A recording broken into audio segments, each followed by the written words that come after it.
Mr. Sibongiseni Shange, the chairperson of SANTACO in Gauteng, Mr. Midday Mali, the secretary of SANTACO in Gauteng, Mr. Graham Fritz, the secretary of the South African Meter Taxi and E-Hailing Association, Mr. Eugene Wejana, business partners of SANTACO present here, members of the media, fellow South Africans who are watching us from elsewhere, please do receive our humble greetings. Good morning.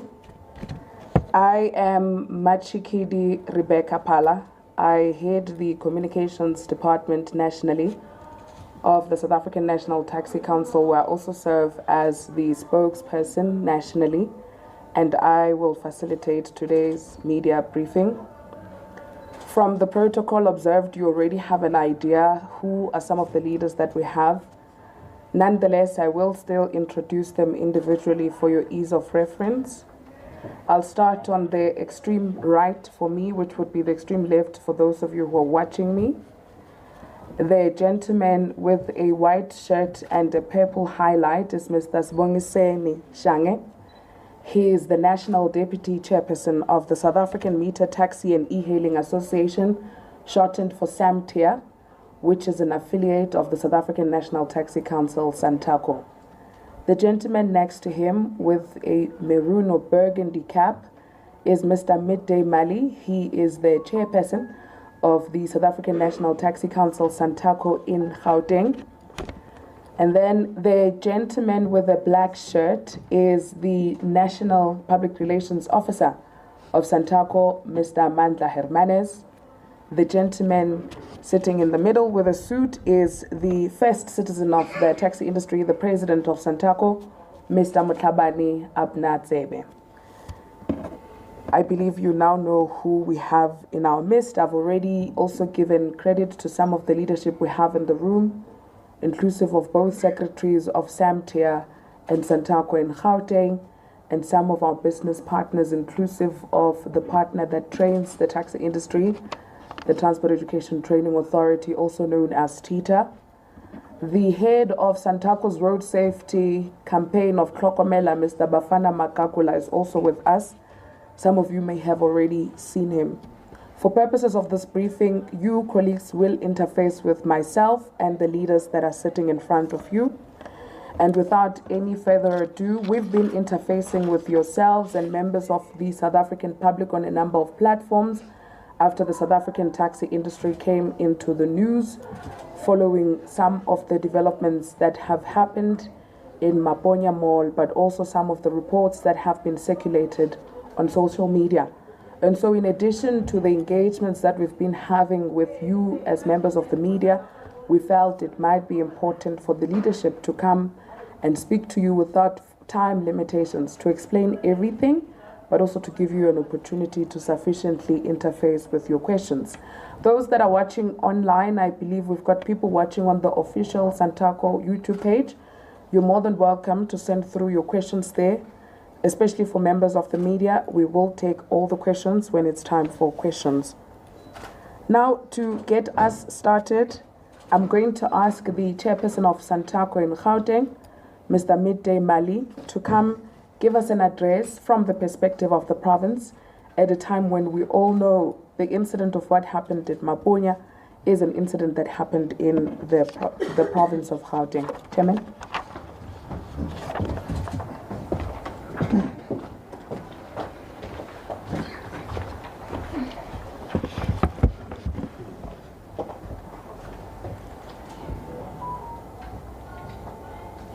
President of SANTACO, Mr. Abnatsebe, the national leadership of SANTACO is here with us today. SAMTIA leadership who's with us here today. The fellow South Africans, members of the media who are here today, I will greet you all. As a chairperson of SANTACO Gauteng, I step before you today under the weight of a painful truth that a horrific and senseless act of violence occurred in our province, in our sector, and under circumstances that demand immediate accountability and reflection. Let me begin by extending, on behalf of SANTACO Gauteng and all its industry affiliates, our deepest condolences to the family and the loved ones of the e-hailing driver whose life was cruelly taken in what can only be described as an indefensible act. That someone was brutally murdered in a vehicle in our community is something that should haunt all of us who claim to serve in the name of the public transport. We cannot and will not defend this. We cannot hide behind slogans, uniforms, and silence. There is no place in our province or in our industry for anyone who uses SANTACO or the taxi industry for more broadly as a cover for criminality and the terror. We are aware that this happened in Soweto, a place that gave birth to some of our greatest expressions of our people's resilience and hope. And yet today, the name Aponya Mall is being spoken not for economic progress, but for the tragedy that has left an entire sector discredited and under a cloud. I say to the people of Soweto and to all commuters and transport stakeholders in Gauteng, we hear your anger. We share your pain, and we commit to decisively take an action. SANTACO Gauteng is working closely with the law enforcement and our internal structures to assist where possible in investigations and ensure that those responsible are brought to book. This province has not been idle in its efforts to improve the taxi industry. We have significant steps to implement the resolutions of 2020 National Lekgotla, including conducting provincial endeavors in partnership with TITA to train drivers, operators, and marshals on our customer service and road safety. Launching campaigns across the key taxi rank, educate commuters on their rights, and to make public the channels for reporting harassment and abuse. Implementing the Hlokomela campaign, which seeks to promote safety, responsibility, and dignity within the taxi industry by addressing driver wellness, passenger care, road safety awareness, and prevention of gender-based violence and substance abuse. I must acknowledge that there is still much work ahead of us. The province has not been idle. We have taken deliberate steps to address the conduct of few who tarnish the reputation of the industry. This journey has not been without difficulty, tragically, and some have even lost their lives in the process. At some times, our fear or political caution, our associations have hesitated to take hold disciplinary steps that must end with immediate effect. Let me also address the growing concern. The reports that some of our patrollers and the marshals are coercing citizens not to use private cars, not to transport their own families, but to use taxis by force. This is unacceptable, unconstitutional, illegal. As SANTACO, and especially SANTACO Gauteng, we distance ourselves fully from practices. And we are currently reviewing all such report cases, to identify those possible. To every South African who has been harassed, threatened, and intimidated by someone claiming to act in the name of SANTACO Gauteng, I say, you have every right to transport your transport of your choice, who work with us, and report criminality to the authorities. We understand the responsibility we have as well. I think that is very much important. People, they would say SANTACO is not responsible. And we understand our responsibility as a sector, that we need to give service and protect the communities in our space. Work with us, I want to repeat, work with us to report this criminality to the authorities. We understand the responsibility we have as well to rebuild trust with you, guarantee your safety and work restoring trust between ourselves and you. We are not all criminals. We are not all violent. The vast majority of our drivers wake up 3 a.m. in the morning to serve our people with dignity and respect. We ask for your partnership, your vigilance, your forgiveness. Definitely this one, we need to be forgiven as an industry. Because this, at this stage, is still the allegations.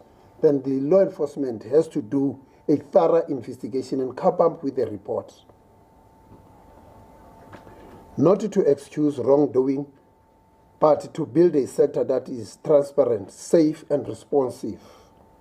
As I conclude, let me leave you with this.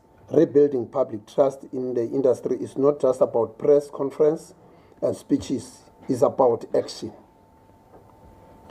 It is about what we do after this moment. We will work harder.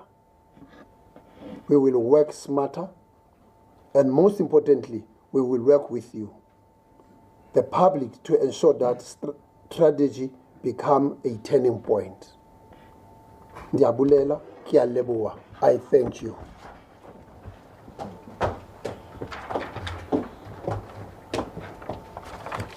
Thank you to the chairperson of SANTACO in Gauteng, Mr. Midday Mali. We're going to now hear from the affiliate structure of SANTACO, which boasts a membership of e-hailing and meter taxi operators, the South African Meter Taxi and E-Hailing Association, SAMTIA in short, which will be represented by the National Deputy Chairperson, Mr. Sibongiseni Shine.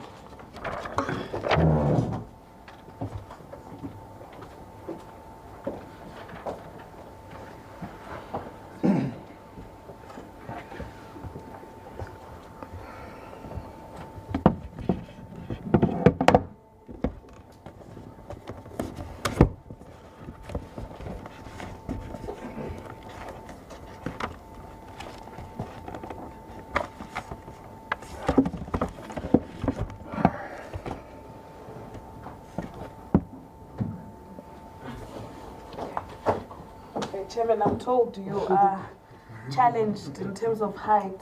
If you could just wait a bit for me. Eugene, if you can just check for me outside. If Baba Kakula can't assist us, because we can't see him. Can you see him? Or should we lower the mics? Might be a challenge, no? Okay. Baba, if you can just assist there. At least I've got heels on. Bab Shale is a bit of a post. I don't know what we can do. To help you. Put something. Are you able to come? We need a box. This way. Box. We need a small box. Small box. Ha.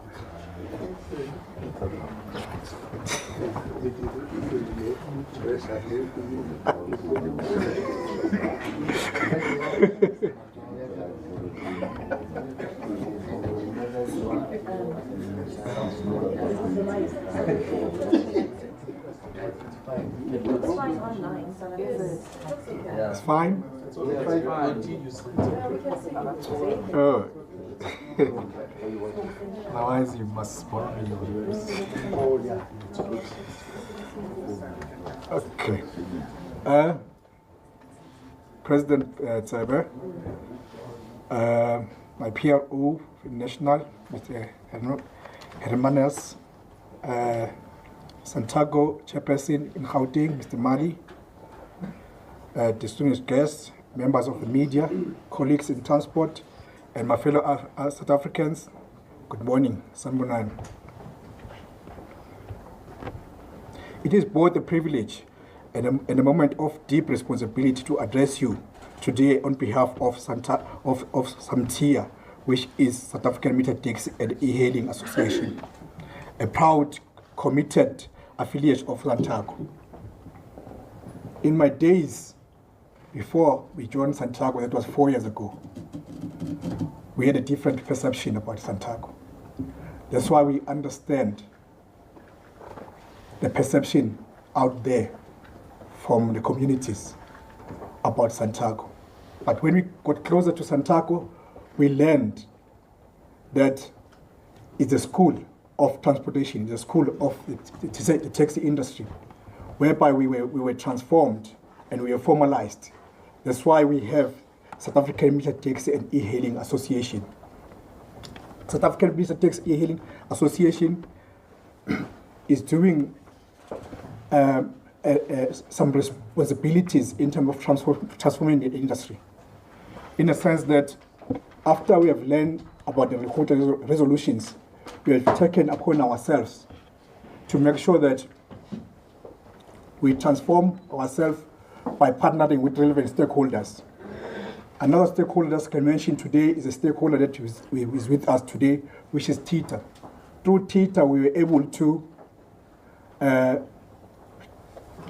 train about 10 entities and formalize them and make them a business, and they comply. Those entities, as we speak today, they are running businesses based on a formula, based on systems, and they are different to the normal drivers.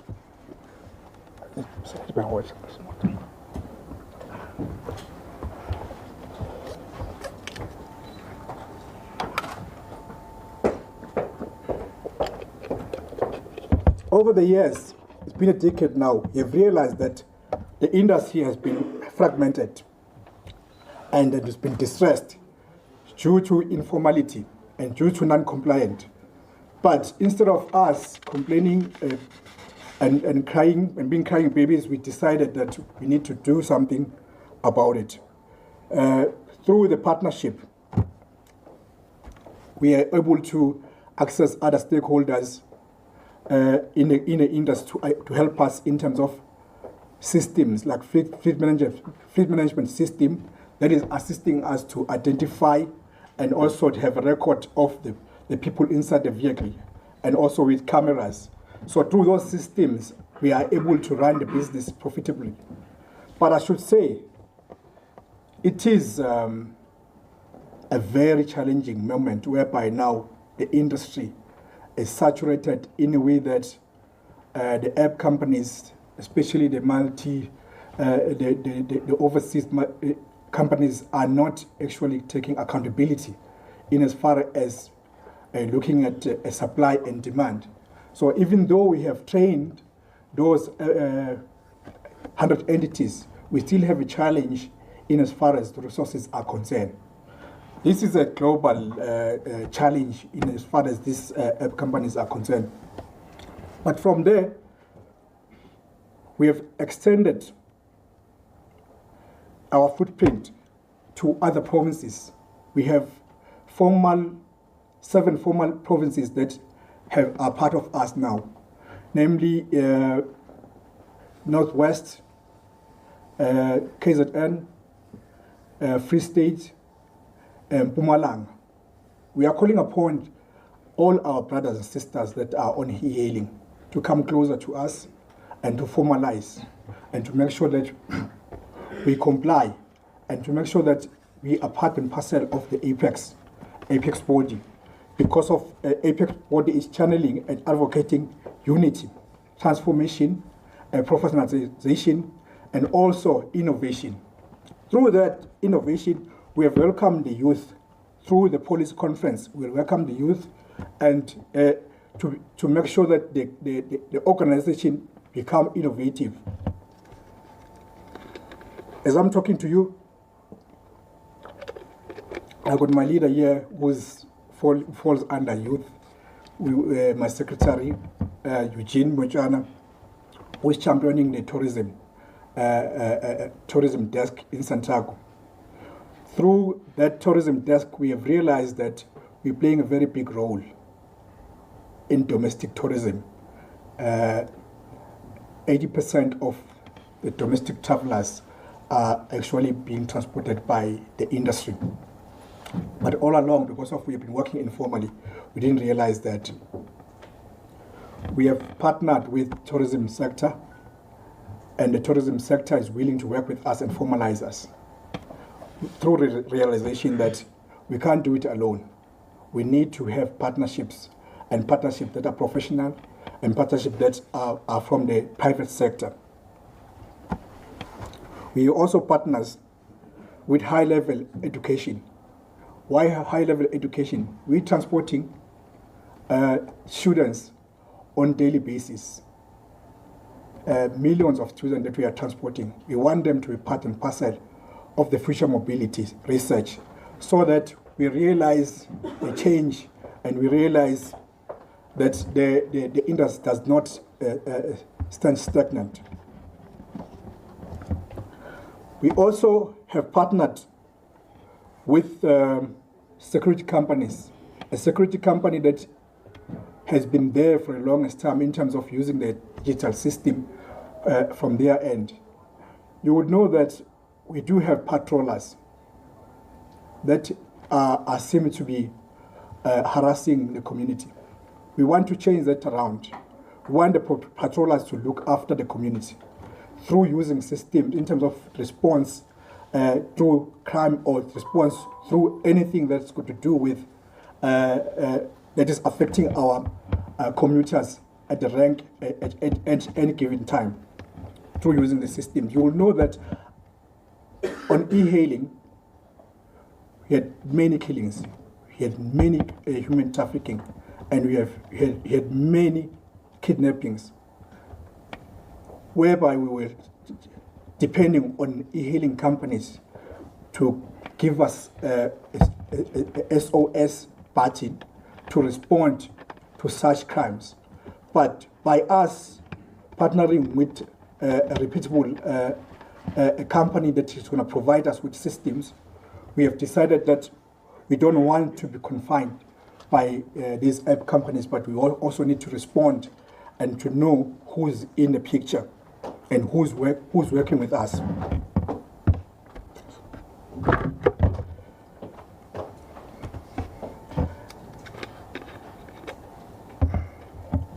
Through that partnership, we have established that we need to have systems like what you call a digital Impembe that we're going to be launching anytime soon. Digital Impembe is a digital system that will work on your phone, whereby you can, when in a space where you feel threatened, you can be able to press that button and communicate with anyone at any given time. As an operator, we will communicate with operators around you. We'll also communicate with patrollers as well. I'm indicating this to you because through the whole week we have been talking about compliance, we have been talking about regulations, but we need to respond with what are we doing, Tina, to respond to the crisis that has been happening. SANTACO is not just sitting, and it's not just sitting complaining, but it's actually working behind the curtain in order to see ourselves transforming, to see ourselves being able to respond to the challenges of the industry. I thank you.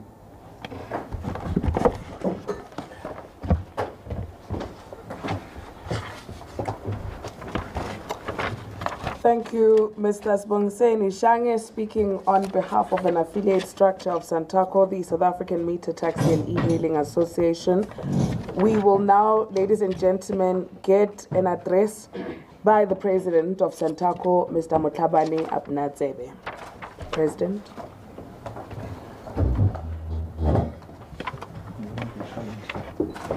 I think it's the same thing. I'm better than you. Yeah, thank you so much, Alex.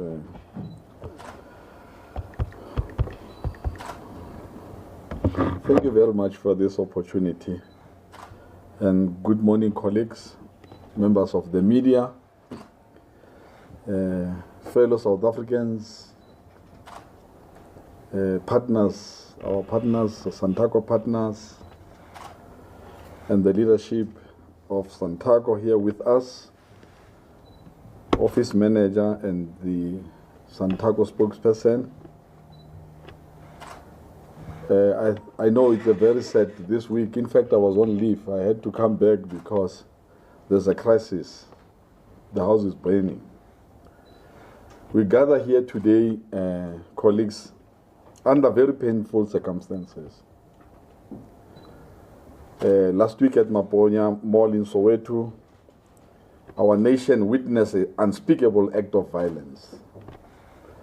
A young e-hailing driver, just 27 years old, a brother, still to be a father, and a breadwinner for that matter. I was listening to the sisters when he was talking on TV, and I was touched. Who was brutally attacked, his life taken in the most horrific way. And another driver was injured, vehicles were set alight, and the entire community was shaken to its core. To the family of this young man, I want to say from my heart, we are deeply sorry for your loss. Condolences. You entrusted your son to this country, to the promise of honest work, and that trust was betrayed by violence. We stand with you in your grief, and we also extend support to the injured and to every community member who was traumatized by what they witnessed.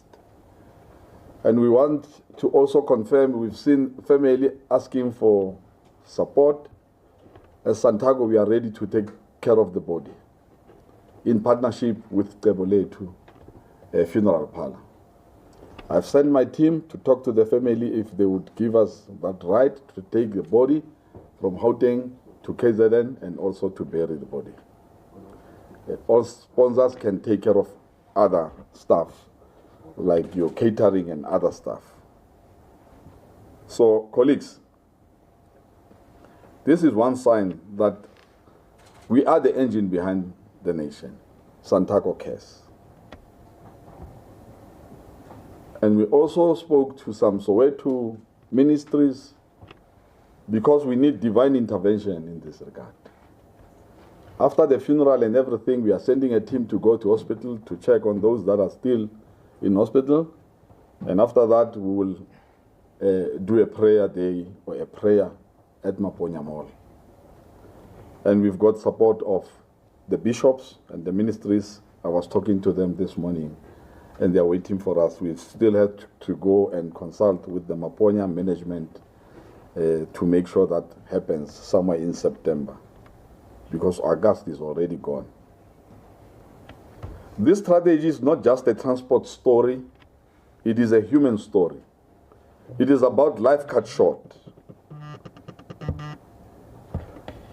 It is about families left broken. It is about communities that no longer feel safe in South Africa. As SANTACO, we cannot remain silent. We condemn this violence in the strongest possible terms. It is inhuman, it is criminal, and it is unacceptable. We are saying zero tolerance for violence, as much as we've said GBV, but we cannot be coming with another direction of a pandemic that is troubling our nation for the whole of this week. Let me be absolutely clear today, colleagues, members of the media, that SANTACO has a zero tolerance policy for violence. Any operator, driver, or member of our associations found to have been involved in this attack or any similar act of violence will be immediately expelled from our ranks. And this is just not a talk show. It's a promise that we are saying to our members, enough is enough. We cannot continue like this. Associations and as employees in the industry, we must be responsible. The leadership must take responsibility of actions that are happening in their space of operation. Their cases will be handled directly to the police, and as SANTACO, we will support full prosecution and we will never defend or shield perpetrators. Violence is not a competition. violence is not a conflict resolution. Violence is crime. And crime has no place in the taxi industry or anywhere in our South African community. Even during my inauguration as the president of this organization, we know that the perception from long time ago, taxi operators in terms of the violence, the so-called violence of killing, I said to them, this is not violence, it's criminal. It's criminality at its best, and we must assure our South African communities that, heartless as it is, SANTACO and the whole taxi fraternity, we must admit this criminality that is committed by criminals in our name. We humbly ask for prayers from the community as we also facing the infiltration by criminals as we are cleaning up the industry. Someone said there's a lot that we are doing behind curtains and the future looks bright for this industry. The first week of September, we are just about to test the first of its kind, the cashless system in the taxi industry. And we've got what you call formalization in terms of forming companies, which our own SAMTIA has. There's 100 companies trained by TITA, and then all that was left was implementation. Now, we don't want to be seen like spaza shops. The history of spaza shops in South Africa, where the third force will try and distract and make us to lose focus. Law must deal harshly with these criminals just like it does in other industries. Like we have bogus doctors, false pastors, fake police and lawyers, and scammers in financial service. We also have criminals in the taxi industry who are terrorizing the community, and we say they must be dealt with. And we are here to assist police when need. So you must remember, colleagues, that sometimes to discipline, you need law enforcement. When a criminal commits crime, he or she must be arrested. And we no longer even deal with the step aside. We will say immediately membership must be ceased. Because we cannot allow a situation where we create more offense and more widows. That club is full. There's no longer membership for widows and caused by criminals in our space and in our name. We need to be accountable and we need to lead. We know that South Africans are very angry and disappointed. Many are asking and many are still saying we are bullying. Bully, our members are bully. And I was talking to my colleagues, what is happening in the space of provinces, regions and associations? Why this bully always comes up? What is happening? And you've got these people that when fired by the taxi industry, they come up with their own association to discredit us and do things that obviously will discredit us as SANTACO. So, if SANTACO is the recognized leader of the taxi industry, why does this keep on happening? That's my question to my own members. I said, this must stop, and it must stop now. And Soweto, I think that's where things start and stop. We will stop it in Soweto. We don't even want it to go and mushroom to other, because we've got challenges in airports, malls, you know, and all these areas. And now we cannot even talk about, someone might ask, you're talking about tourism, doing things like this. Because I asked myself, was that necessary? Because I was watching at the clip. And I said, can't be in my leadership. This is a fair and important question that we ask ourselves. Why does this keep happening? As the apex body of the taxi industry recognized, and we started with SANTACO was formed somewhere in 2001, 20 years in existence, constitution not amended, policies, we've started policies this year. One of the things that we are doing is to make sure that we become a recognized structure to represent the entire taxi industry in South Africa.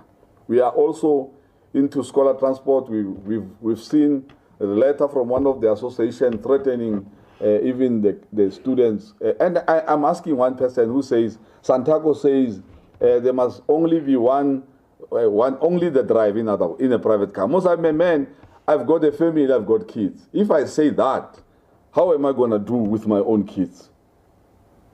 So it means me now as a president, because this morning I took my kids to school, this morning.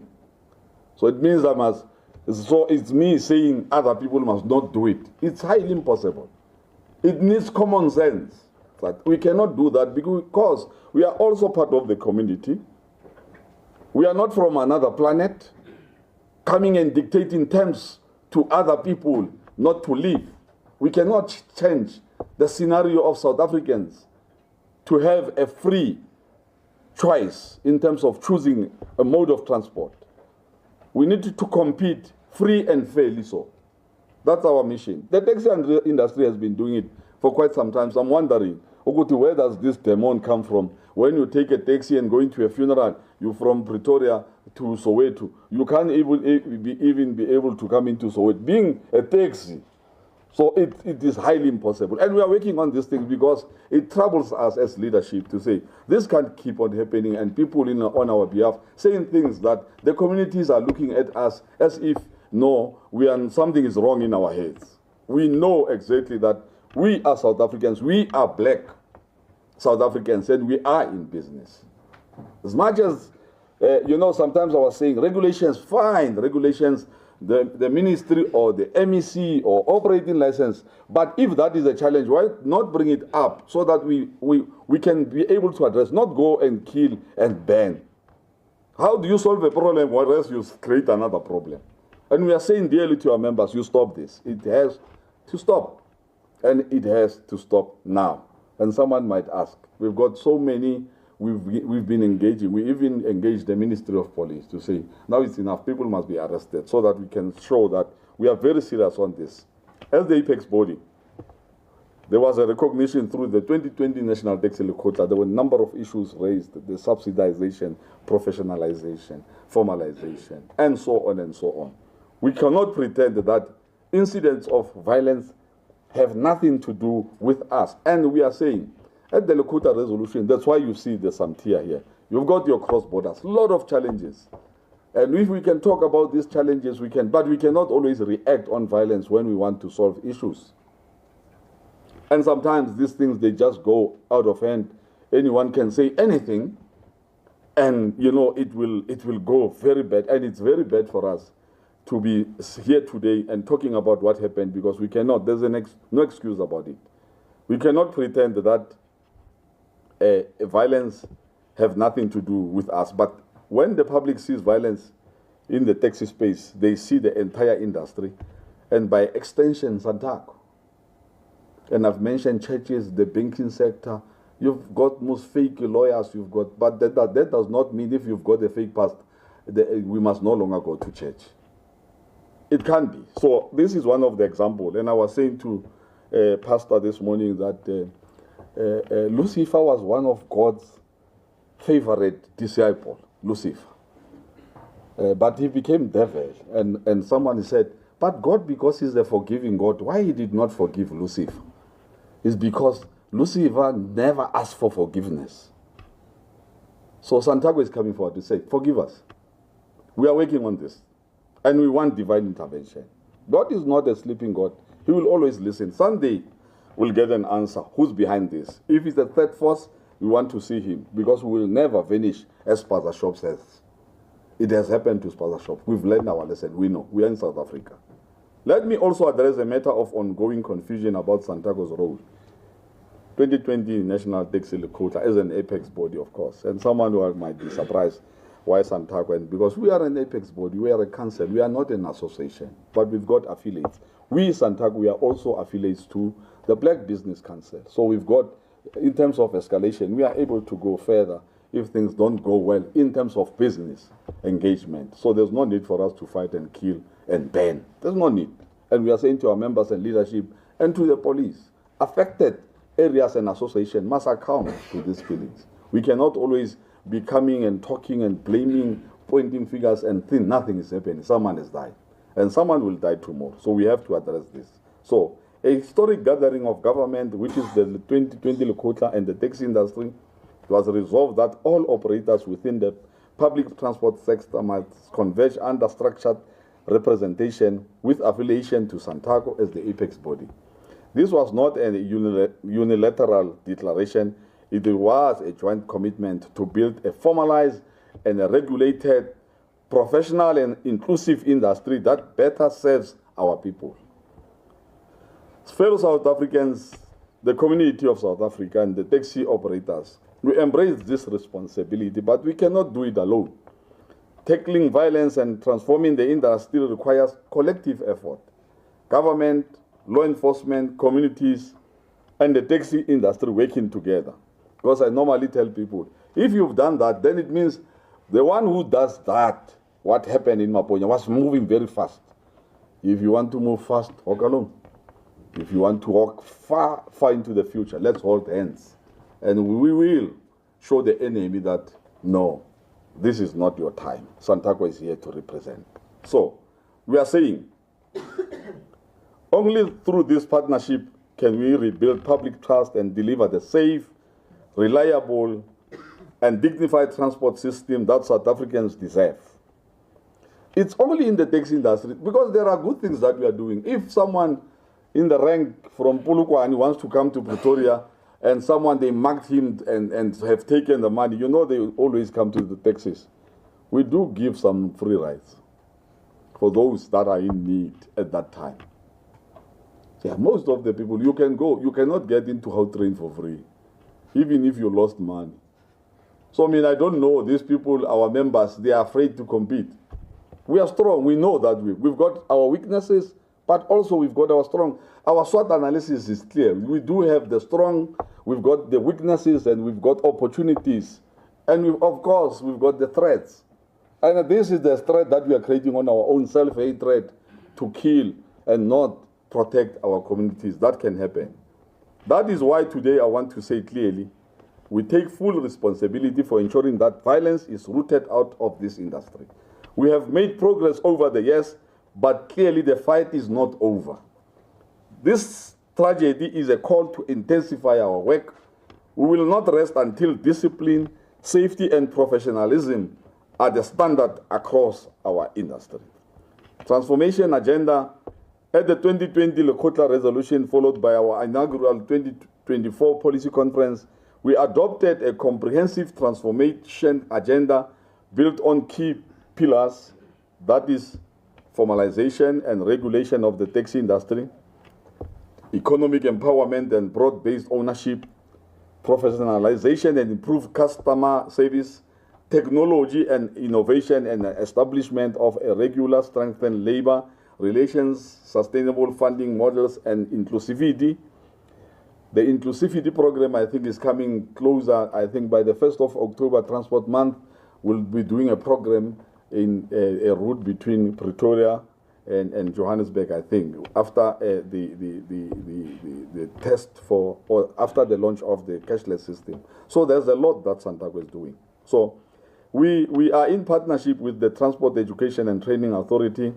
I've been to Singapore. I've seen how taxis operate. You know, in Singapore, a professional taxi driver starts with the class before he becomes a driver. So SANTACO, we've created what you call a SANTACO recruitment agents, fully registered. We are just waiting for funding. Now, we need to clean it up, because once we clean it up, we cannot be harsh because we don't. Hence, I'm saying, if you want to work faster, work alone. So we are sure, exactly, we've got a plan, like government is having plans. We've got your 20, we've got your short-term and long-term. You know, it's not about me becoming a president and tomorrow I'm no longer the president, they start afresh. So we need progress in terms of succession plan. Whoever takes over must follow up and do exactly the process of making sure that we've got professional drivers, because taxi drivers must be professionals. Because in some instances, this thing, we lost it somewhere, we dropped the ball, and we must agree that now we need to start picking up the pieces and making sure that Tita becomes it's already, Tita is here with us. I think they are part of us. For example, they are, equipped taxi operators with essential business acumen, and we've got Toyota, which is in partnership with the University of Pretoria, and there's a lot of graduates that have graduated from the taxi sector. But you know, once people, they graduate, they go for greener pastures. Then you can't keep them and say, we cannot stop commuters, whilst we cannot even stop our own graduates. When they graduate, and some, they come into your space, be it media or be it transport, but we are trying to own up this sector, to say, now let's see how best. Now we are busy with the University of Johannesburg as well, through the influence of SANTACO. We are engaging thoroughly so that we can be seeing this industry having women drivers, if not 30%, at least at the most. The Lakota resolution resolved that in leadership roles, we need to give 30% to women leadership. It's just unfortunate that today I tried to get women to be here with us, but unfortunately it was very late. You know, Mama, they've got duties when they wake up in the morning already. When you tell him 6 o'clock in the morning, it's not like me. She already, they've got engagement. So apologies for that. But this is one of the things, colleagues, that the taxi industry is working on. And we are saying our road is long, but we are focused. We'll never, and we'll never lose focus, even if they are trying to derail us, but we will keep on fighting until our members listen to us. It's very difficult to have more than 300,000 members that you are running, and you think that when you talk, they will listen at the same time. So some they don't even listen to us. But dear members, the background to the conflict. Now that I have given you the inner workings SANTACO as a taxi council, I will now get to the crux of the matter at hand. The Competition Commission Provision Report on e-hailing as a taxi council. E-hailing and meter taxi 2020 highlights several systematic issues that have contributed to tension between traditional operators and e-hailing platforms. Key amongst these are uneven regulation and enforcement. While both e-hailing and meter taxis are subject to licensing under National Land Transport Act, poor enforcement has resulted in an uneven playing field.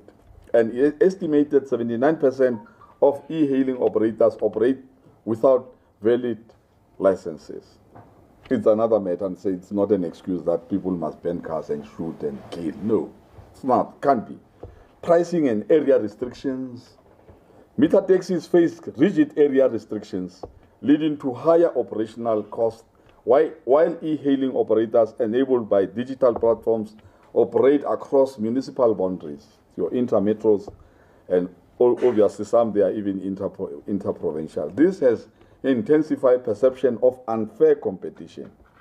And safety concerns and no-go zones, you've seen on the news, you always have our sisters raped and this, because, you know, there's a number of challenges that we have. So someone to get transported but not even be sure that I'm safe, and which we want to address from both the e-hailing sector and the minibus sector as well.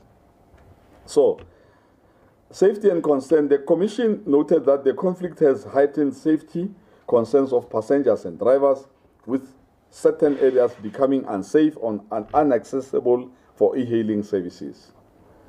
These findings confirms that structural and regulatory weaknesses rather than individual operators are at the root of the conflict. We acknowledge that weak enforcement contributes to tensions, but weak enforcement is no excuse for violence. I was asking one member and say, why can you give me a brief of what is the problem in Soweto? You were saying there's 3 groups.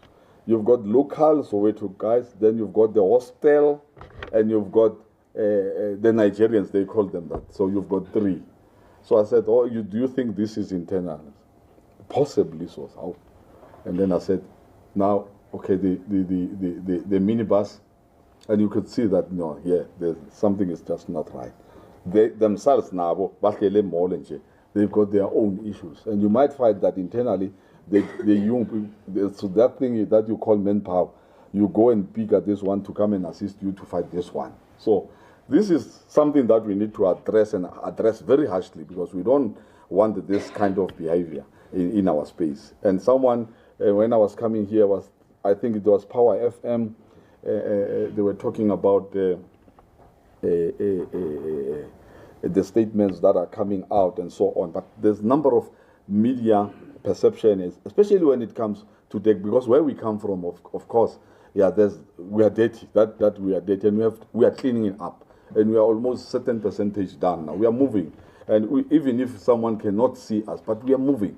This findings confirm that We need structural and regulatory weaknesses are there rather than individual operators are at the root of the conflict. You've got 100 companies registered. We need to follow that up.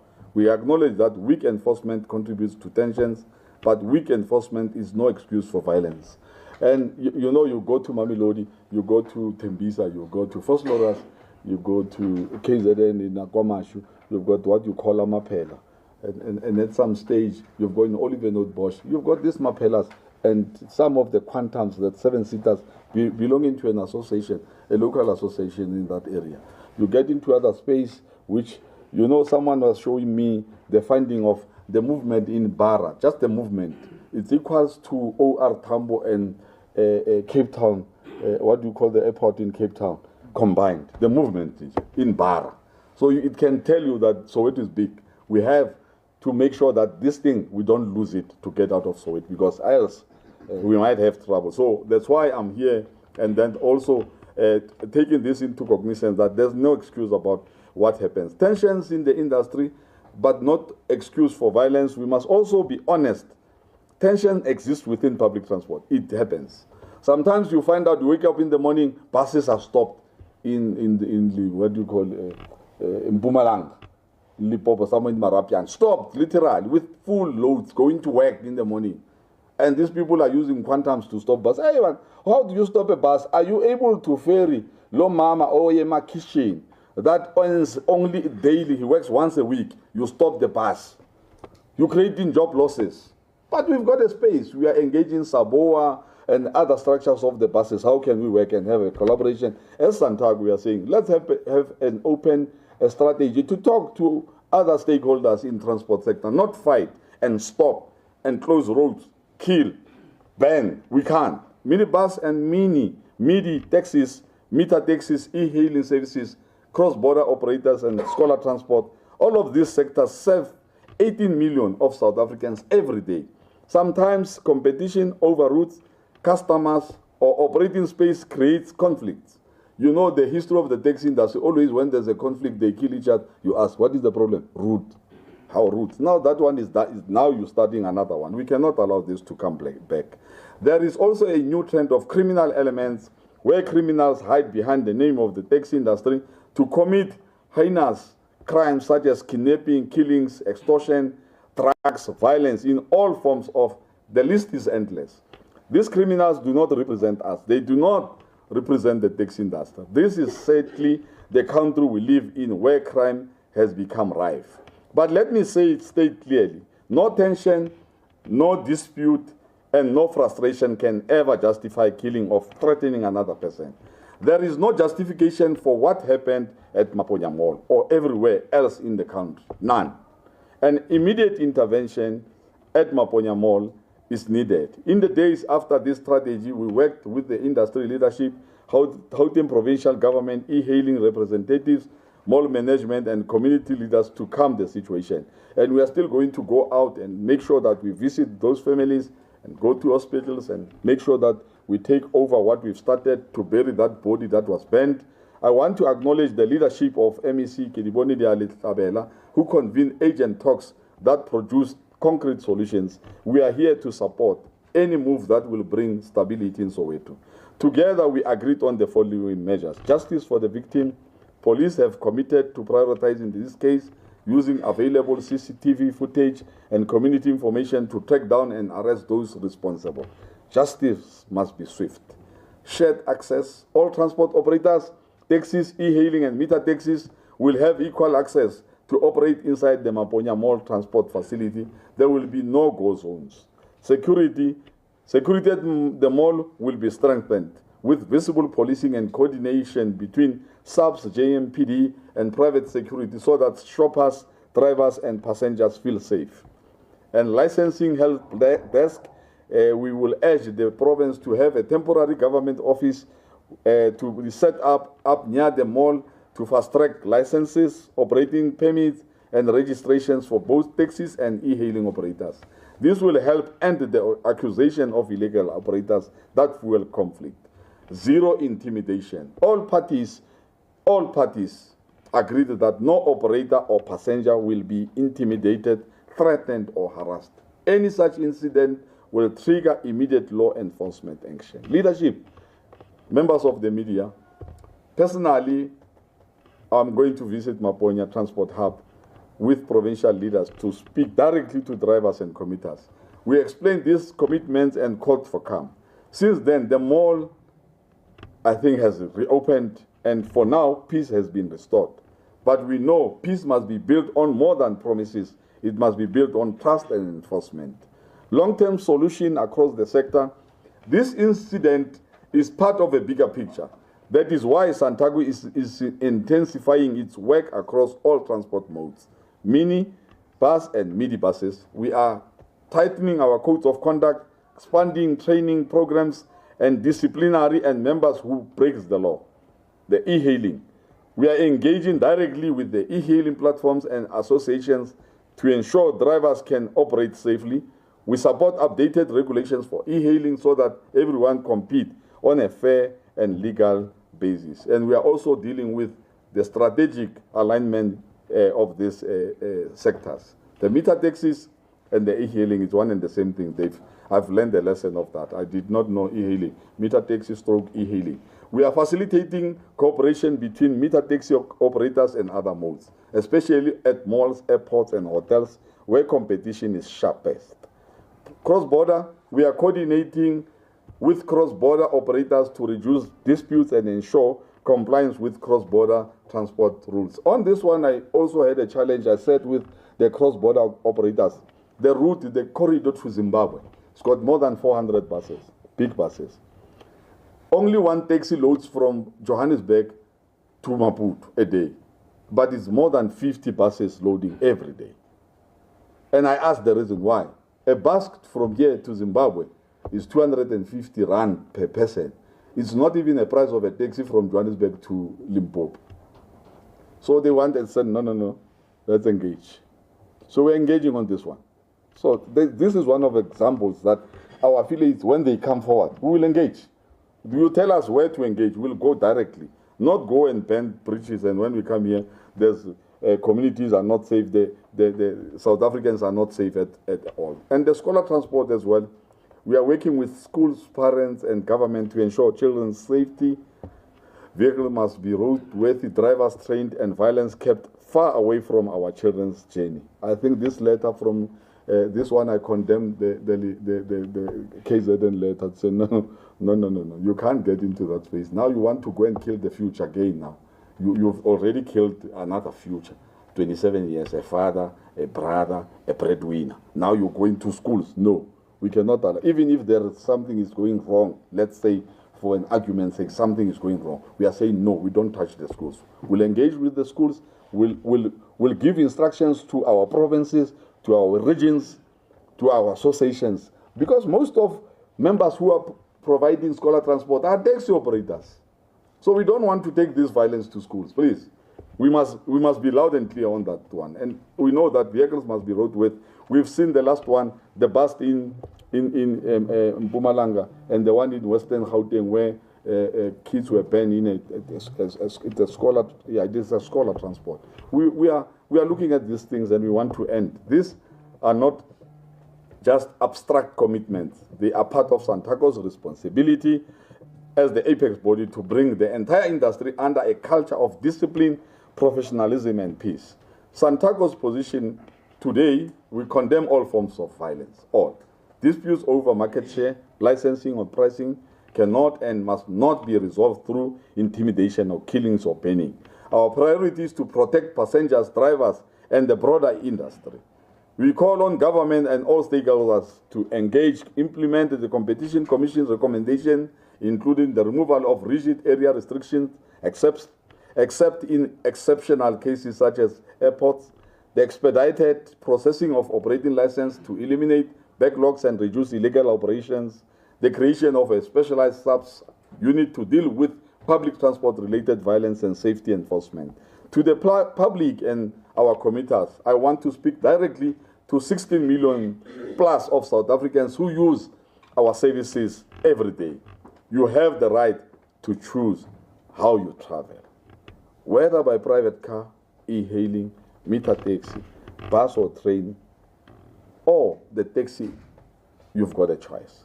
Only the thing that you must do is to make sure that you are safe. And we are saying to our operators, let's guarantee our users to make sure that safety is our concern. So colleagues and members of the media, the choice must always be respected.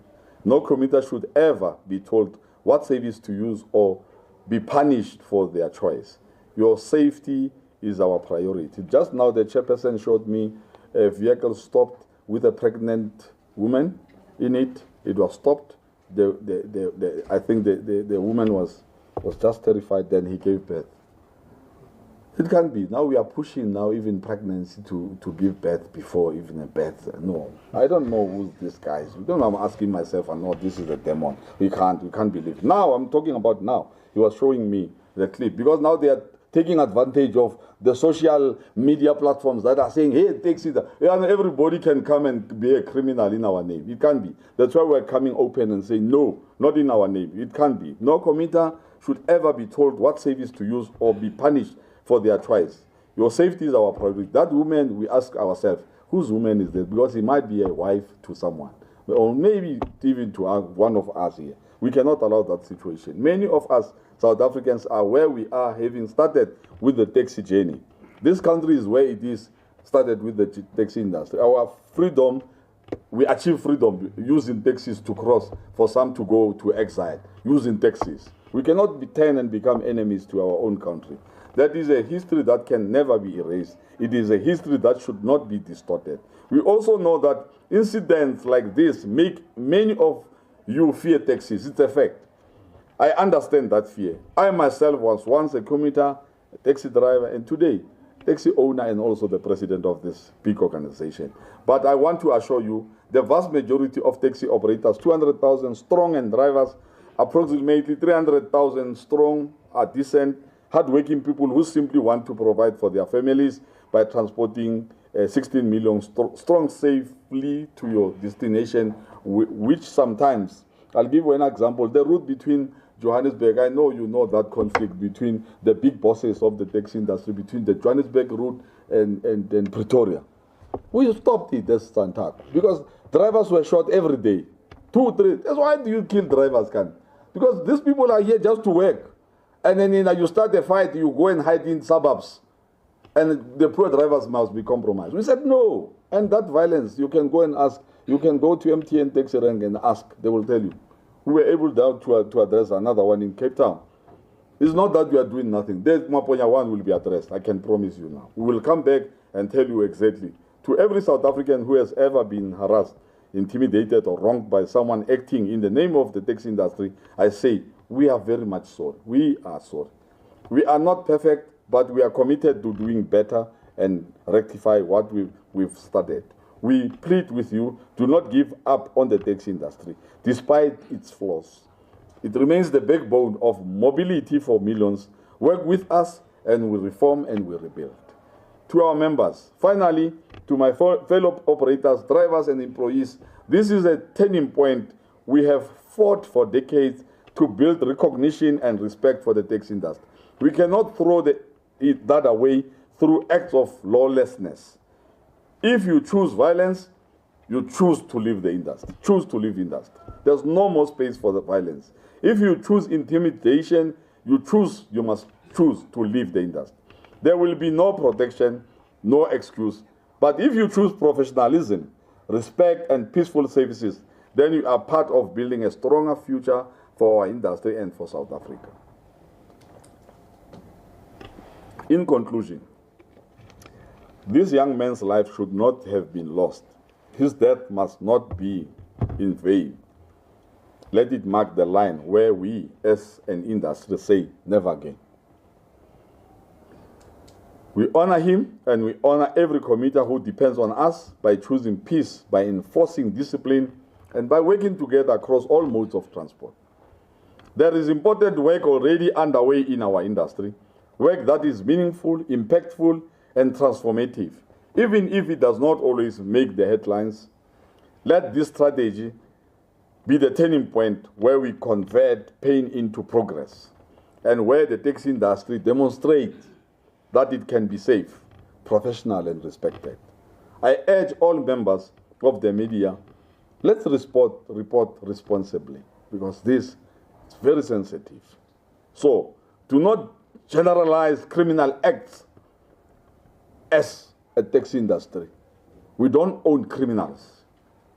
We own businesses. Criminals are not our industry. Words shape public perception.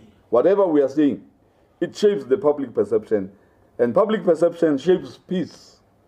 If we talk peace, our members of the public will be able to do that. We ask you to help the nation distinguish between criminal elements and the legitimate, law-abiding taxi industry and fellow South Africans that carries millions of South Africans every day.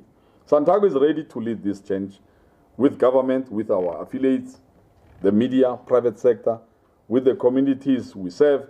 We will not rest until public transport in South Africa is safe, fair and free of violence. Thank you.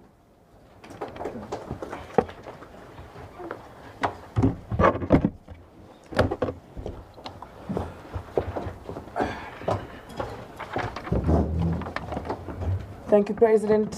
Ladies and gentlemen, that was the address of the President of SANTACO, Mr. Muthabani Abnatsebe, to whom we appreciate the commitment to offer support to the family of the 27-year-old Siyanda Mthokozisi Mvelase.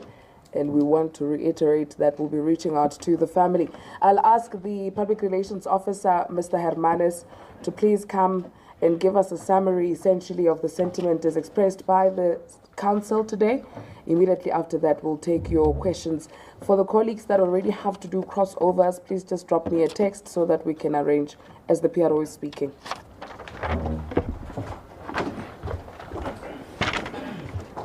Okay. Thank you, everyone. Thank you, President. I think what is clear from the presentations from SAMTIA, from Gauteng, SANTACO Gauteng, Mr. Mali, and our National President, Mr. Tsebe, is that we want to distance ourselves from the criminal elements that are within the transport space, especially e-hailing, metered taxis, and the minibus taxi industry.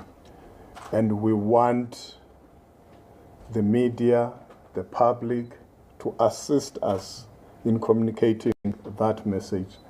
Secondly, there's a whole lot of work that is happening behind the scenes to try and transform the minibus taxi industry, to professionalize it, and we are hopeful that that transformative process will yield results that will result in a peaceful minibus taxi industry.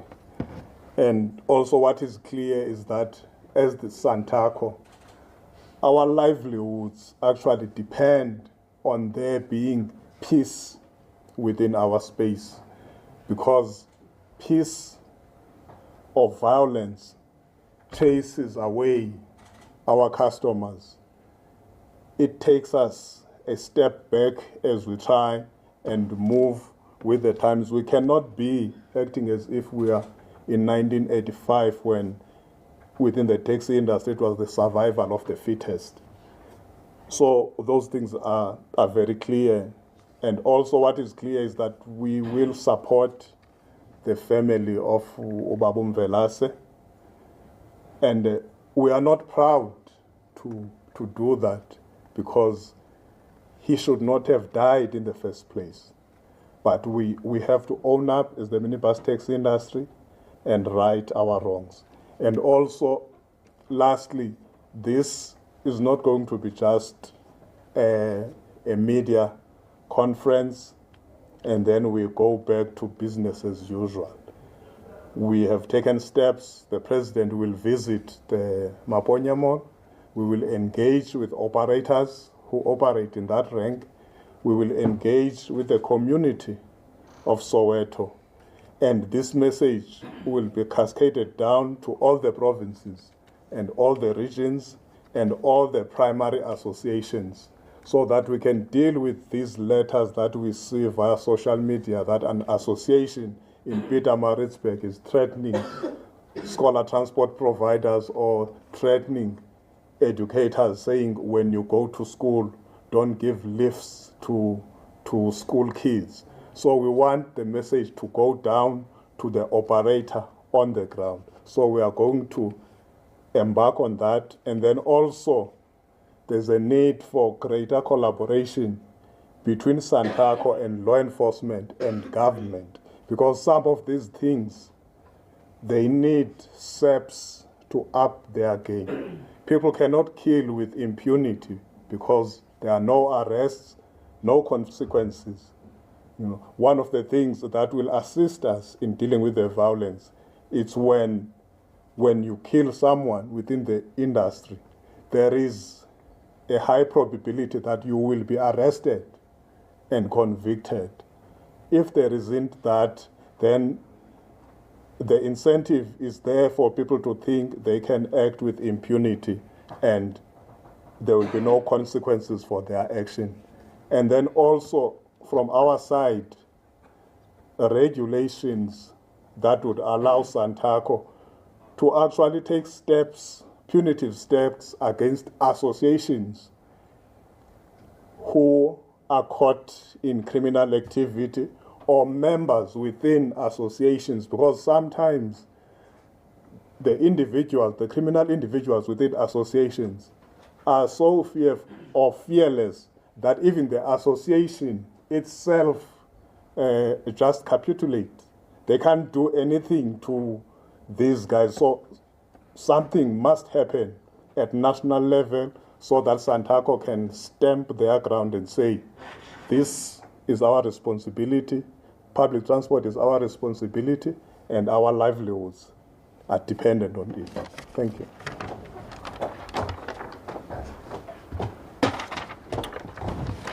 Thank you, PRO. The colleagues working on the sound, please help me by standing ready with the roving mic.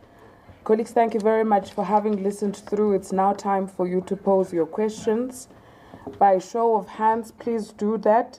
For the colleagues that are following the proceedings online, we've got over 240 colleagues of media in the WhatsApp group of SANTACO. All of them have my number. If they can please just direct.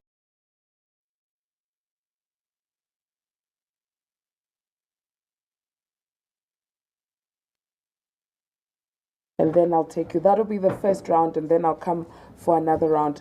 You may go ahead, colleagues. Good afternoon to the leadership of SANTACO and everyone in attendance here this afternoon. I'm Criselda Lewis from SABC Television News. Perhaps my question should be directed towards you, President. Given the fact that the violence that was seen in Maponya last week was nothing new, the pockets of intimidation that residents have often spoken about, have led to that community living in fear. And it's not just Maponya, because unfortunately there emerged then the dead body of an e-hailing driver. But the concerns that were raised were about many other malls where the very same treatment is being used, where the allegation is being made is that taxi drivers simply do not want e-hailing drivers to operate from certain areas. If you want to get on e-hailing transport, you'd have to walk a certain distance away from where the taxi feels they should be boarding some of the people who want to go in there. This violence has been happening in Maponya for years now. And perhaps you say behind the scenes, something has happened. But for the general public, nothing has happened. Somebody else has died. 2 other people are injured. And the sense that we get from the community in Maponya is that they're even too afraid to go to the mall. There are no-go areas. We know about the situation in Pretoria. There are some e-hailing drivers that cannot operate in Pretoria. And then what happens is that if an e-hailing driver operates in Pretoria, your taxi is stopped, you are paid a fine. You must pay a fine. Even in Tembisa, you must pay a fine in order for your car to be released, because they will ask you wenzani lana. So there are no-go areas in South Africa. And I get the sense also from South Africans that they're upset. It's good to hear you, President, speak about the fact that you say that each and every one should have the opportunity to get on whatever mode of transport that they want.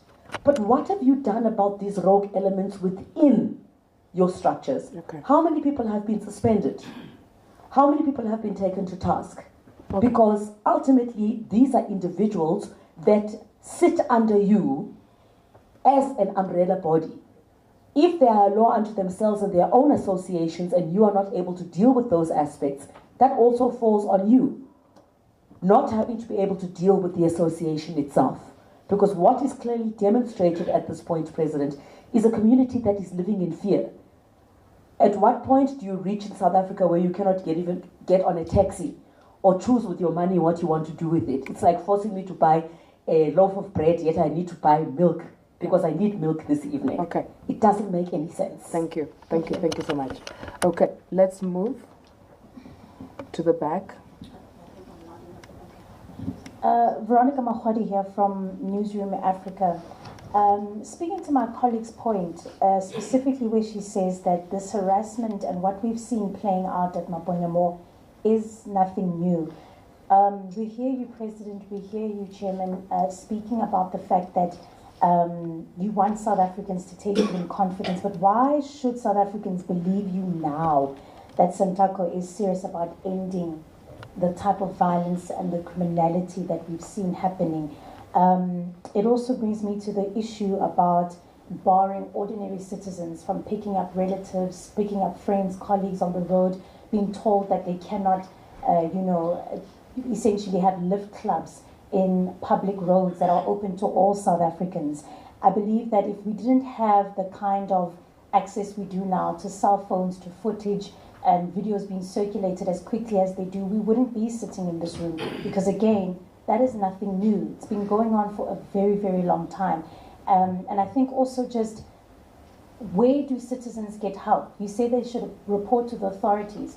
But if I'm a person who's intimidated by a taxi operator, what are the channels that I can use to report the ordeal that just took place? Where do I go to say, look, this has happened, I need someone to be held accountable? Thank you, Veronica. Let's move to Kiani. Colleagues, I appreciate the patience and the vigor with which we want to ask the questions, but I would ask that we keep it as brief as possible so that the leadership also knows which one is a question and which is a comment. Go ahead, sir. Good afternoon, President, and your colleagues. Mine is just to find out from you, as the PRO has rightly said, that you like to work with law enforcement agencies to have the situation in Soweto under control. I'm sure, President, you will remember that the Commission of Inquiry into Political Killings, into taxi violence, recently or previously found that among law enforcement officers, there are those who are taxi owners. Now, I want to find out from you as to, I'm sure you are aware of that, those findings. How would you expect some of those law enforcement agency officials to work hard to stop the violence, while on the other hand, they are alleged to be taxi owners? Please just also indicate the media house you're from. I'm from Taxi Guardian magazine. Thank you. Okay, you can. And the last one, just quick one. Cool. Please keep it brief. Soweto is a complex area, as you rightly pointed out. And you know there are structures. Your UTAF, your Soweto taxi services. I just want to find out if you have been in contact with them, just to make sure that you are dealing with the situation equally as the apex body of the taxi industry in SANTACO. Thank you very much. Thank you. The colleague just in front here, Ngobi, Kian, if you can just pass it here. Thank you. Can you please not stay? Yeah, go ahead. Not out of this one. Yeah, go ahead. Dumela. My name is Hemen Moloi from Sowetan newspaper. So the burning question has been asked by Griselda and Uvero. So I'll just like to add on those, looking at Ubabasi Shangi. Babshano, you spoke about a digital impairment. So how far is that process? Where are we? And then to SANTACO, is there anything or any proposal that you have made to a government to try regulate e-hailing services? Thank you. Thank you very much. Gentleman at the back. Thank you so much. My name is Jaurelo Magolero from UFM.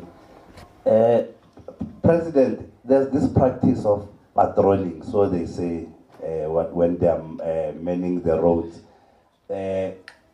Is this a practice that you have sanctioned, and how does it work? What exactly are they patrolling, and under which legal provision are they doing so? And equally, just explain the finding, because they'll say, no, you must pay a fine, which to me appears to be a thumbsuck figure that whoever would have cornered you on the road giving a lift to a friend would come up with.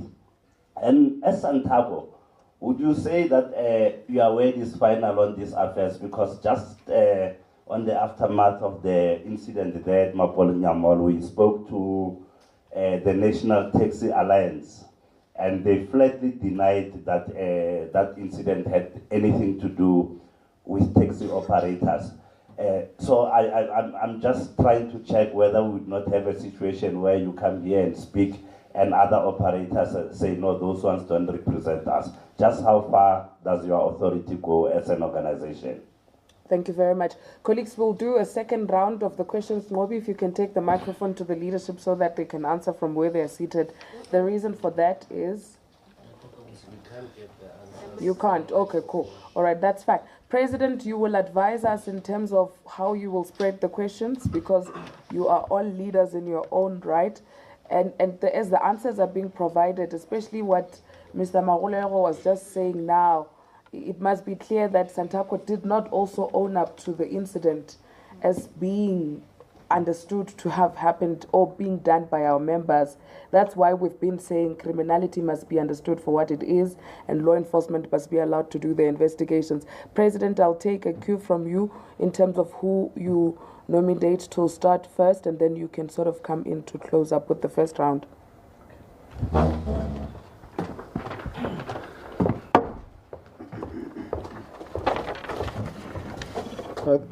Thank you very much. Let me start with the last one.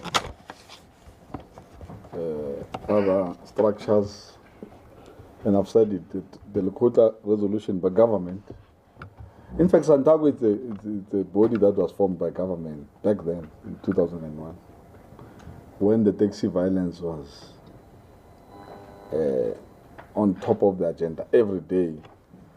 And since the establishment of SANTACO in 2001, remember, a term for every office is 4 years. Mine also is 4 years. And the only thing that we've got, we did wrong is in terms of the succession plan and handing over. A new leader will come in and same problems persist. Then 4 years ends, he goes out, the new one comes in. There's no consistency. There's no, taking over. But be it as it may, let's define a council and apex body. Compared to, you've got your Salbo, top 6, what do you call it? Top 6 is in some way to you'd have of today. You've got, and then you've got SAMTIA, you've got Gauteng, and how SANTACO is structured. There's a council, you've got your regional, you've got your provincial, then you've got your national structure. It's like our organigram, and you've got executives. I'm also an executive president because I come every day to work. I'm just like I've said now, I was on leave. I had to come back because the house is on fire. There's no excuse about it. So, SANTACO is an apex body.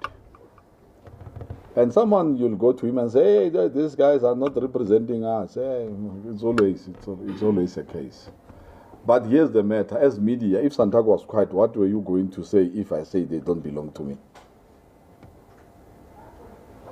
It's an apex board, that's why I'm here. Regardless of either it's top 6, I've got meetings with top 6, but I couldn't even say, let me go and talk to these guys first, but the house is on fire. I address the issue, then we'll consult after. Because the perception might get out of control. Communities are angry with us. So the apex body is representing all taxi formations in South Africa. And the formation of SANTACO, NTA was part of the formation of SANTACO. And we are brothers with NTA. Let's not have another scenario when we get out of this meeting, there's another interview saying, no, NTA said, no, we don't deny, we know NTA. They are part of us, they are my friends. We go to dinner with you. We are going to clubs together with NTA. We are like one big industry. So because government is saying, taxi industry must be united as one, that's exactly what we are doing. It might be difficult somewhere. I mean, it's my first time, so I'm 3 years. Maybe SAB, my sister, you remember that after my elections, how many talks from Sunseed. It took us 2 years. We even went to court for us to get that right. So in other words, I had 2 years left to correct the ills of 20 years. Now, here comes Soweto, and not only Soweto. And I agree, this thing has been happening. Why now? Is because the time is now, and we have to do it now. That's the unfortunate part, that me and Nami getting it, it was never handed over to me like there's a problem in Soweto. But I know, as a Gautenga, that there were challenges in Soweto. Now, because the questions and the concerns from the media side is that, let me talk about who sanctions Amapatrol. Amapatrollers, you see that sign there, the Tokomela. Again, the Tokomela is carrying. Ama squad, the purpose is to Tokomela, not to intimidate. They must make sure ukuthi imoto zethu zihamba kahle. Ama customers wethu are right.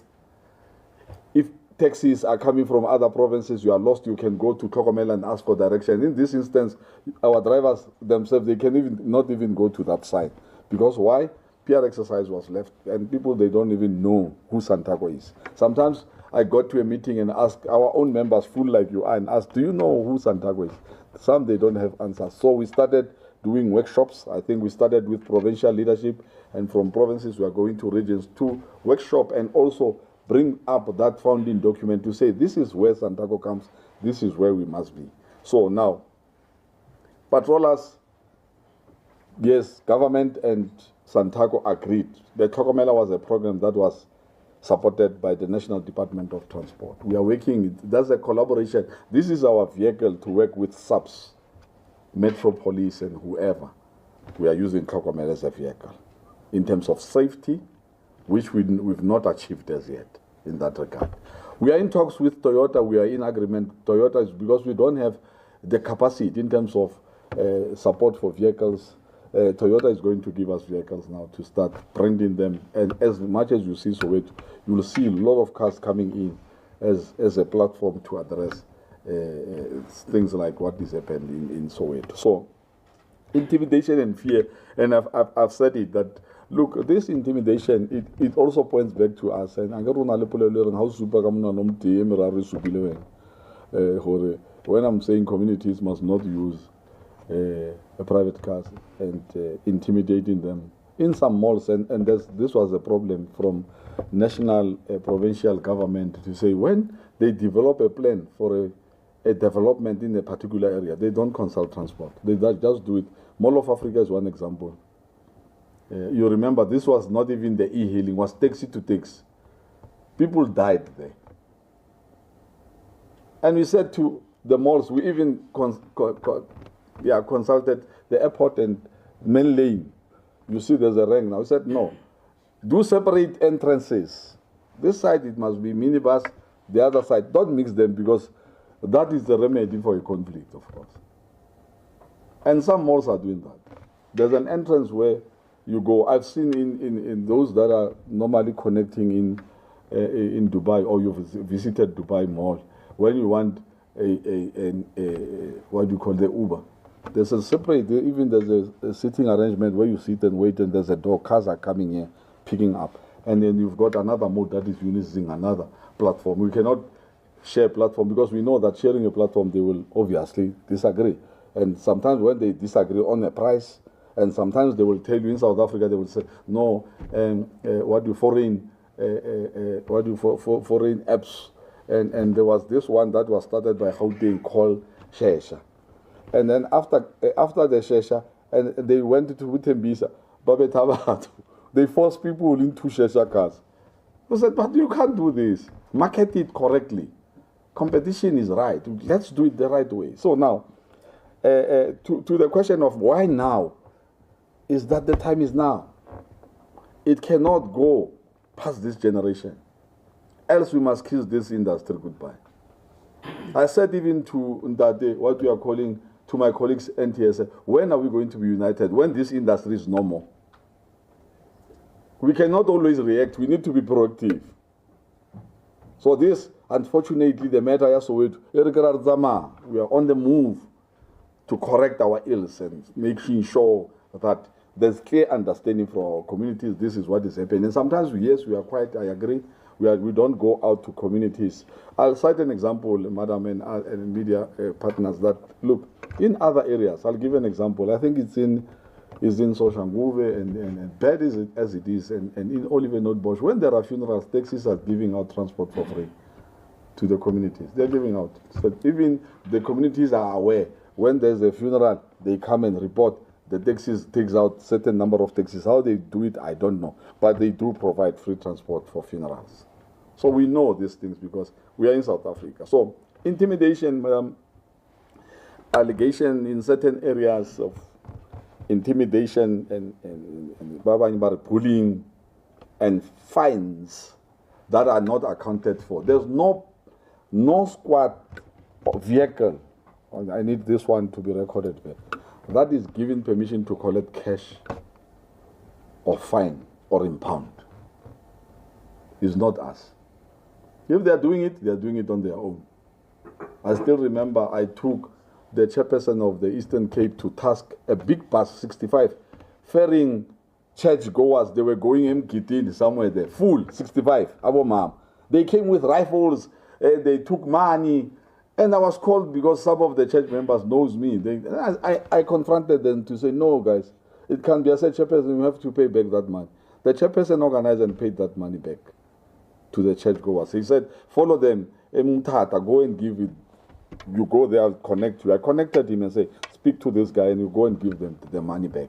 So some are taking chances on extortion. You know, it's brought, and sometimes you touch it, it can even kill you. So we are careful on this, and some of my colleagues are saying some of these faceless people are very dangerous, and it's for law enforcement to assist us to get to that level. We can't go on our own because we can say tomorrow, let's go and avenge in Soweto. They will arrest us early in the morning. That is criminal to do mob justice or to do whatever that you think is a revenge. We can't do that. Only law enforcement can help us achieve that. And only law enforcement can assist us to get rid of these criminals. The challenge, and I need to be frank, like it's my last day. Some of the police, they've got these cars. This frustration is caused because some of the law enforcers are part of the problem. It's an honest fact, like it's my last day. They are part of the problem. So when you talk law enforcement, you are talking about sending someone to solve the problem. That is part of. So do you think you can arrest yourself? So these are challenges that we are coming across. You look at, you report, no report that is coming to us. But there are cases where someone was shot, killed, where there's no camera, a week, and someone is arrested. Why in our case is not happening? No camera. Yeah, my boy is worse below that's the CCV.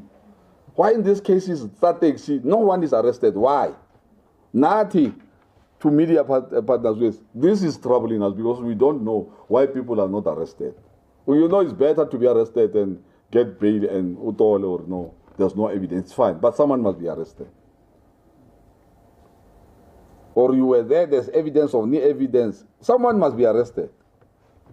We cannot always have excuses as if there's no law enforcement in South Africa. There's law enforcement and they know exactly their duties. They've got intelligent people that can investigate cases and arrest. And they can even say on media, as much as we are saying the taxi industry from long, I don't want to count how many people were killed by the taxi industry itself. Self-hatred. We cannot continue. So the timing, yes, I agree, media. Why now? Because the time is now. And unfortunately, I'm saying not in this generation. We cannot close this generation. I'm going to elections next year. Maybe if I come back, I come. If I don't come back, this thing must stop now. So we've got now. I'm not even talking about. I'm not interested in what you call campaigning. I'm talking about the problem at hand. That it needs to stop now. Thank you. Thank you, President. Babshange, can I ask you to come answer to how far we are with the digital impempe? Can I give that to my secretary? Okay. I will introduce members of the media, the Secretary of SAMTIA, whom I acknowledged earlier, Mr. Eugene Ngwejana, to please come to the fore to give a response in relation to how far we are with the digital impempe. Please come through, sir.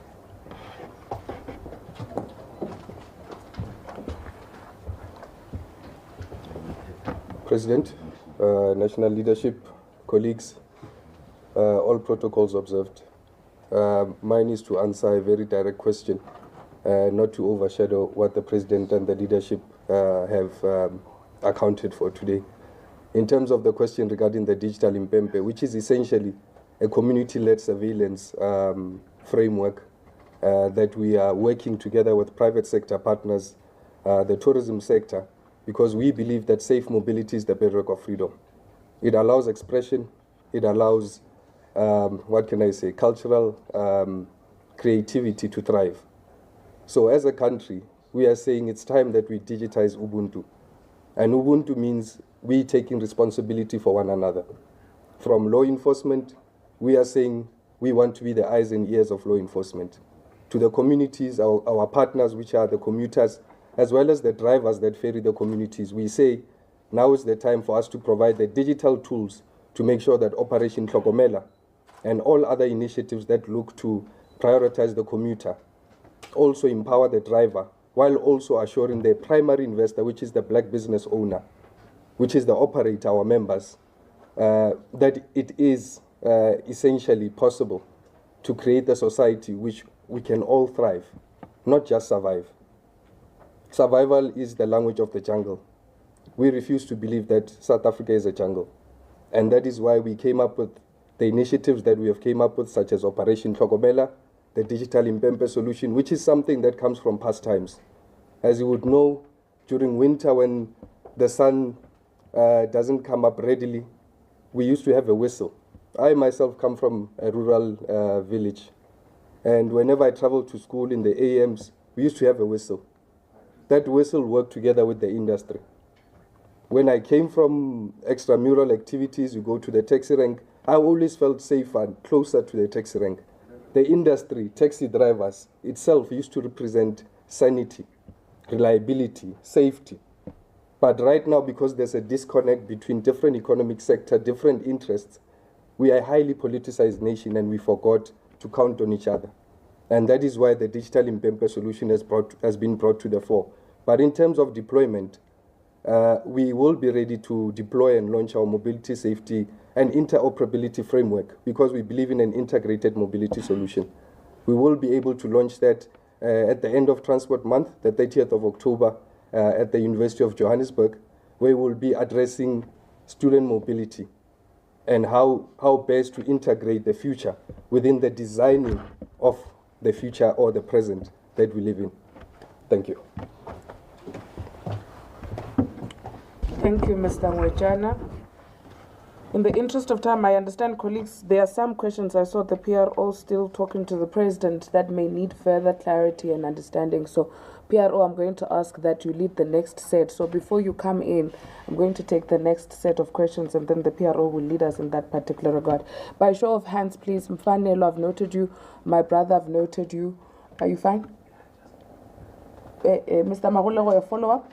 Okay, Ngobi, let's start with him because you're closer.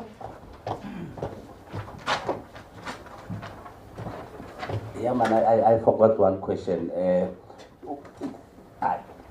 Previously, you were trying to push the government to give you a subsidy. Is that still on the agenda? Are you still trying to get it as a... to what extent can it help? Because this is purported to be competition for business. Thank you. Let's go to the back there where the camera operators are. Do you have a question? Okay, let's take it. Sorry, I didn't know that. Okay, thanks very much. My name is Cliff. I'm from Chakranda FM News. Maybe we should get clarity. Are you taking responsibility for the attack at Maponya Mall? Because you say you're going to help the family and you apologize to the community. Is this part of you taking responsibility? Thank you. Thanks, Cliff. Let's go to the back. I've noted you, Griselda. I'll come back. You did hear when I said, because I understand one part of your question was not answered where you were asking the specifics. Do you still have something else outside of that, or is it just to re-emphasize? We okay. need a categoric. Cool. Due to the assistance, got you. We need a categoric. Got you. Are you taking responsibility for or not? Got you. Thank you. Sir. Thank you so much. It's Chekonetari from ENC. We all know that taxi drivers in most cases are bullying even the person that they are ferrying. So with all due respect, I just want to know the criteria that you're using as the organization to employ or to hire your taxi drivers.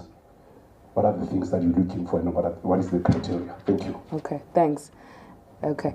Is it something else? No, it's just to go back to the channels in which people can report. Yeah. No, the PRO has noted that. Hence I said he will come in to fill in the gaps. Mfanelo? Thank you, Mfanelo. I'm from Tembisa Online. Mine was just to reinforce the question from the colleague from Newsroom Africa, because I see a lot of people from Tembisa Online have been asking the channels where, who, and to contact. And also just to ask a question to the President. I think a lot of people in Tembisa and the surrounding, with reference to what has happened in Soweto, they were told that there's now an agreement and coexistence.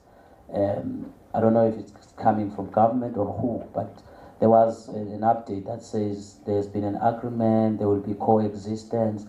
I just want to find out is there any possibility where you can recognize each other and coexist in malls, whether Tembisa, Pechekas, and Tembisa Plaza. Thank you so much. Thank you. Mfanelo's question, if I can ask for you, Chairman Mali, to note and come back because it is within your constituency in the province of Gauteng. I'll read some of the questions online, PRO, and then I'll ask you to please come and answer.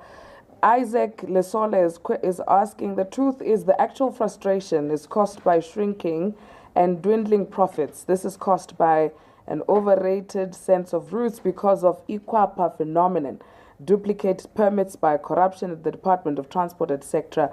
What is the organization doing about building market intelligence capabilities? PRO, can I please ask you to please first come, and then afterwards we will ask the chairman of Gauteng to also follow through. Okay, thank you. In terms of the subsidy and to what extent do we think it can help the minibus taxi industry? The answer is a lot. Because one of the challenges that we are facing is the driving behavior of our drivers on our roads. This is informed by the compensation model that we use as taxi owners, and it's also informed by the financial situation that most taxi operators are in. You have a situation where drivers are chasing profits. It's not even now about chasing profits, it's about making sure that you raise enough money to be able to pay off your monthly installment on the vehicle and still for the driver to be able to take something home. So that is unhealthy, and it incentivizes bad driving. It incentivizes speeding, because if you speed, you are able to make more loads. If you make more loads, then you are able to meet your financial obligations in terms of the money that you are able to bring in. So having a subsidy, then you would immediately eliminate the need for that aggressive competition, where sometimes you find even your own drivers, if you've got more than one vehicle, your very same drivers are competing in an unhealthy manner amongst themselves in terms of who's able to meet the targets, who's able to bring in more money and still be able to make more money. And it gets worse when you compete with modes that are subsidized to billions of rands annually, and we get nothing. So we always feel that as the industry, we are actually subsidizing public transport, because public transport is a government responsibility, and government sets aside billions of rands to subsidize public transport. But where are those billions going if, say, 70% of the public are using unsubsidized modes? So it means there is a disconnect between the billions that are put out by government to subsidize South Africans and the mode of transport that most South Africans are using, which is the minibus taxi industry, your e-hailing, your metered taxis. So a subsidy would help. It's something that we will continue pushing for. In fact, we are in a process of developing our own proposal to say this is how we think a subsidy regime would look like for the minibus taxi industry. And we want to be able to present that to the Department of Transport, because in the past, what we have heard is that there is commitment from government to subsidize the minibus taxi industry, but they don't know how. And we are saying there are models that we can draw from to say this is what we think subsidization for the minibus taxi industry would look like. And it would indeed go a long way towards solving some of the issues. But to also add, as much as we can say the lack of subsidy is a contributing factor, but also the industry also has to own up, because we have seen instances where associations continue to recruit members even when the business is not growing. So when you have more operators and yet your business has been stagnant, then it means you've got this cake, but now you have to cut your slices thinner because now there's more of you. And we are saying that is also unhealthy. That is something that we have to encourage our operators to say, the primary associations, they can no longer continue just recruiting new taxi operators into the space when our traditional client base is shrinking because of the emergence of new ways of traveling. Mobility is shifting, and the minibus taxi industry is still stuck in the 80s. So we need to adapt. Adapting, it means we cannot continue taking in more people into the space.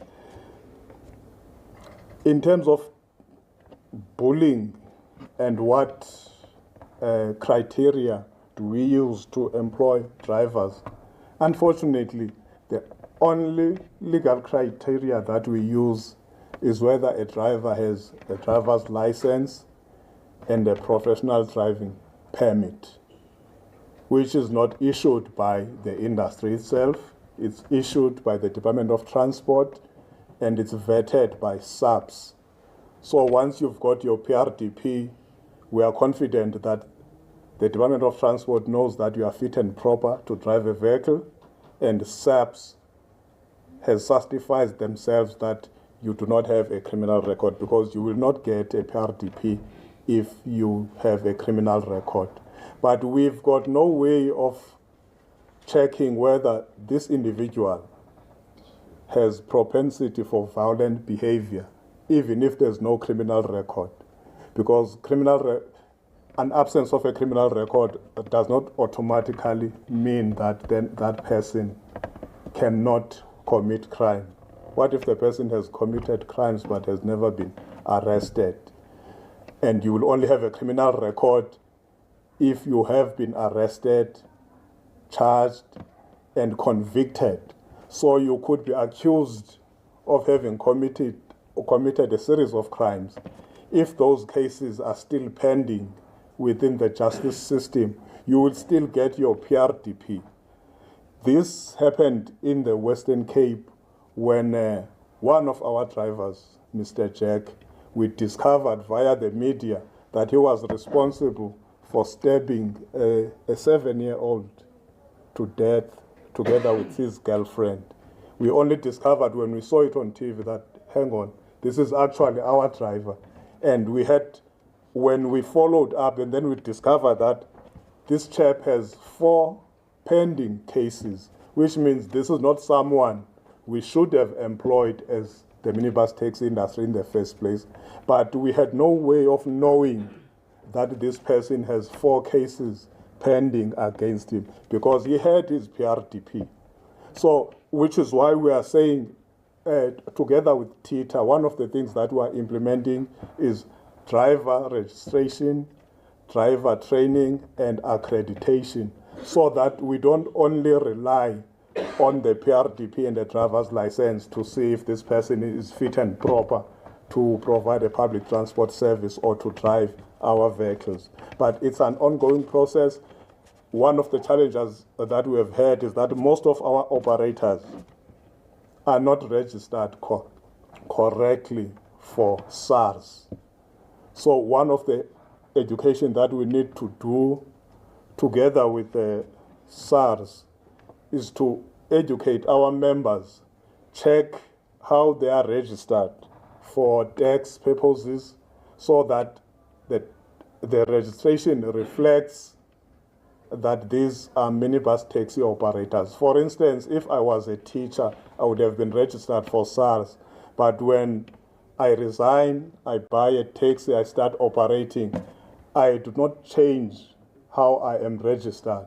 Probably it will just reflect unemployed, whereas now I should be registered as a minibus taxi operator, which means when we do that, then we are able to contribute towards the skills development levy, which will assist us so that there is more money available from TITA to train our drivers and operators, because the amount that we get is based on the percentage of our contributions to the fund. But currently, we are contributing very less to that fund. So we need to change that. That's what professionalization and formalization will help us achieve. And in terms of reporting channels, currently, it varies because there is no standardized formal way of saying, if you've got an issue, this is how you report. Generally, when you have had an issue, communities, they know to go to the nearest taxi rank office and they report there if they've got an issue with a driver or these patrollers. But the challenge that we are picking up is that sometimes when they go to these primary associations offices, instead of being assisted, sometimes they are further victimized. So now they are intimidated, so that now they don't have, communities now don't have confidence in those primary associations to say, if there's an issue, I can go and report at the association and the executives there will take action. So one of the things that we are saying we should be implementing is where we have got control rooms and we make it a requirement for all our vehicles to have a number that is easily memorable to commuters. This does not have to be a telephone number. This could be a USSD code. We've implemented, we've piloted this in the Western Cape through a program called Blue Dot, where there was universal branding and there were unique codes for each vehicle, and that unique code was linked to the driver, the operating license, the owner of the vehicle, and the association under which the vehicle belongs. So it was easy for other road users, even if the driver is driving badly, it was easy for other road users to actually use the code that is at the back of the vehicle and say, vehicle H111 is driving like this, and instantly at our control rooms we'll be able to get feedback, and then we'll be able to know that this vehicle belongs to so-and-so. It operates on this route, and through technology you are able to even see that at this particular moment this vehicle was on this road, it was driving at this speed. And when we link that with your digital impempe, we think we can achieve a lot in terms of holding our drivers accountable.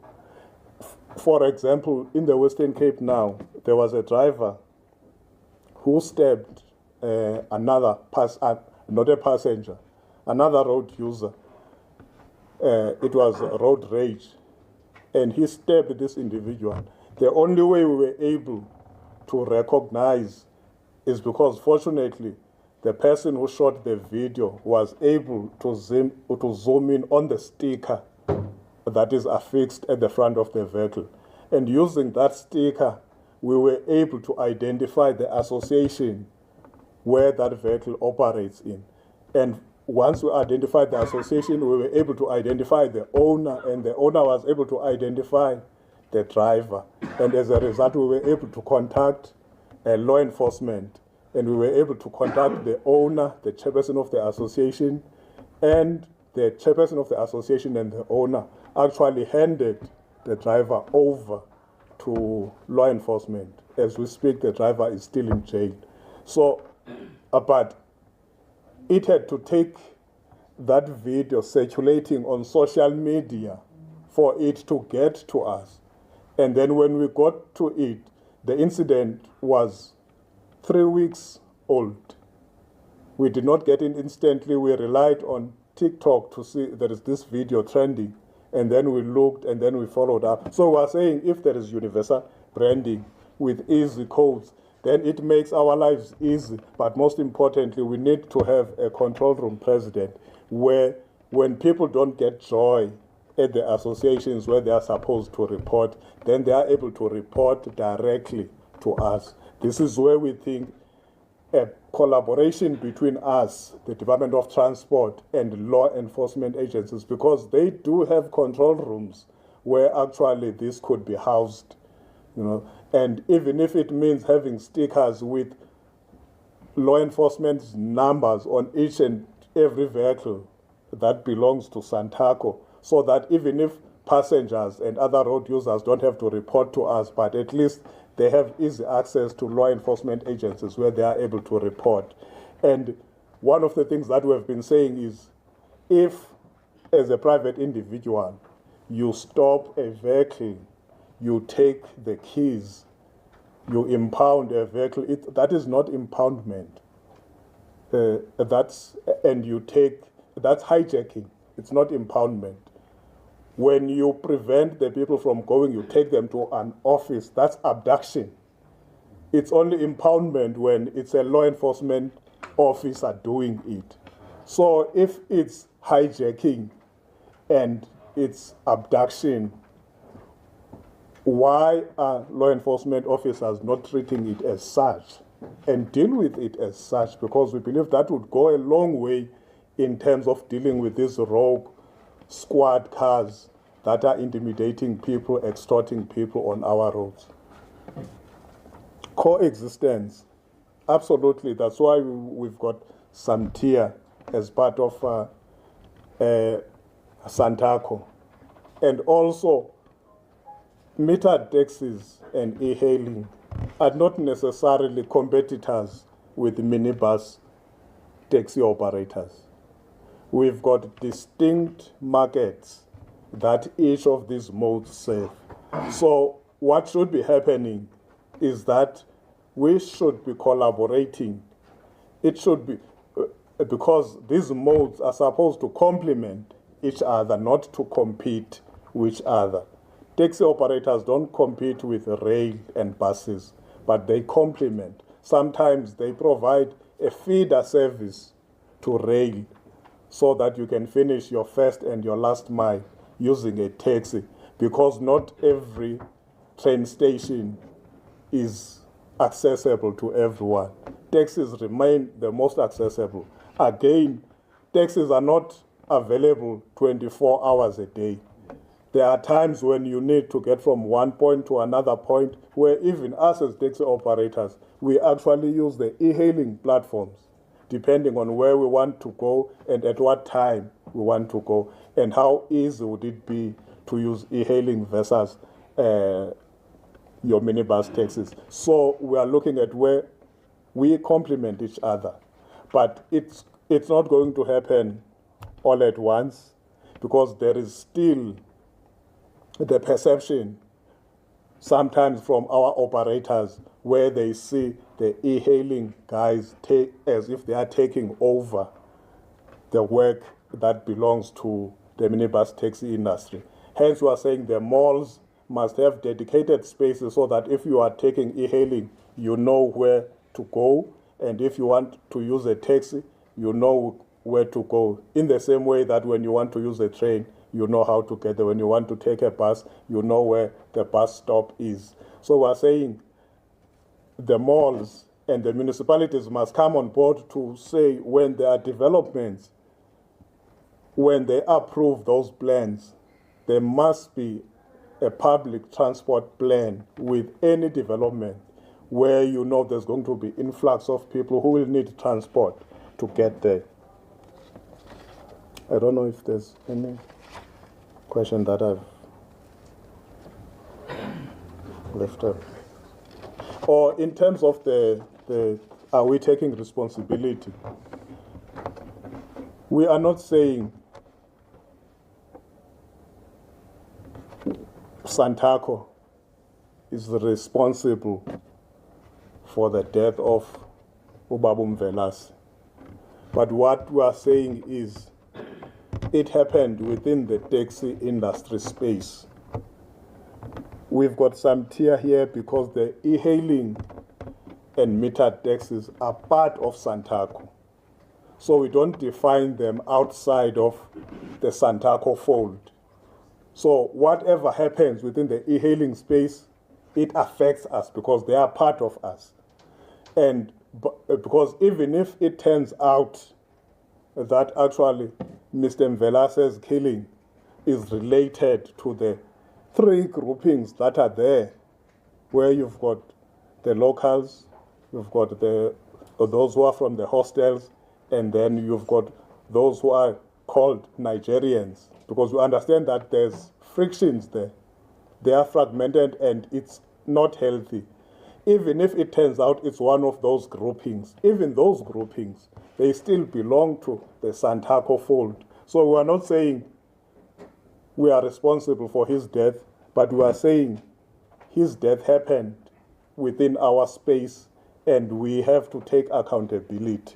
But most importantly, the law must investigate and bring those responsible to book. But we cannot say we cannot assist, because if we are assisting, then we will be implicating ourselves. We are saying it's our space, we have to do something. Thank you very much, PRO. Chairman Mali.